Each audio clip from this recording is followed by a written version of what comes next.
అట్లాగా మనం ప్రార్థనలో అడిగేటప్పుడు అడుగుచున్నవి మనం పొందామని నమ్మమని మార్కు సువార్త 11వ అధ్యాయంలో స్పష్టంగా యేసయ్య చెప్పాడు.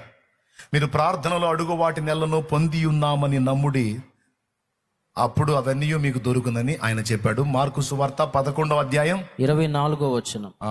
చూడు, అందుచేత ప్రార్థన చేయనప్పుడు మీరు అడుగుచున్న వాటి నెలను పొంది ఉన్నామని నమ్ముడి, అప్పుడు అవి మీకు కలుగునని మీతో చెప్పుచున్నాను. అప్పుడు అవి మీకు కలుగును, అప్పుడు అవి మీకు కలుగును. కలుగుననే మాట ఒక్కటి తీసుకుంటే చాలా ఆలోచించాలి. అక్కడ కలుగును అంటే చూడండి, ఆల్రెడీ ఉన్నదాన్ని కలుగును అనాల్సిన అవసరం లేదు.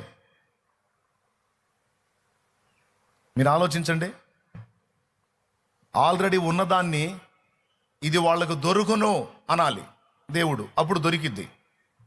కానీ ఎంత భయంకరమైన మాట మాట్లాడాడో చూడండి అక్కడ. ఆ మాట అర్థం ఏంటో తెలుసా? నువ్వు అడిగింది లేనిదైన అవసరమైతే నీ కోసం దాన్ని కల్పించి నీకు ఇస్తానని చెప్తున్నాడు ఆయన. అర్థమైతే అది దాని అర్థం. మీకు ఇస్తాననో దొరుకుననో కాదు, అవి మీకు కలుగును అనే పదం వాడాడు అక్కడ.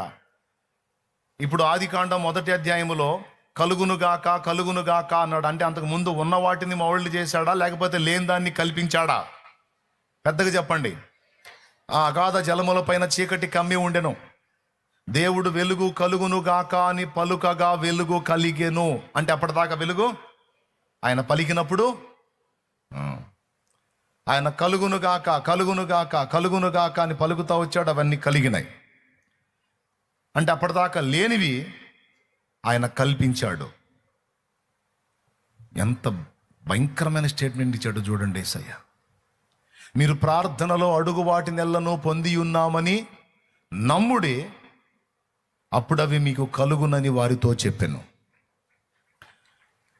ఆల్రెడీ ఉన్న వాటిని నువ్వు అడిగితే నీకై పంపిస్తాడు.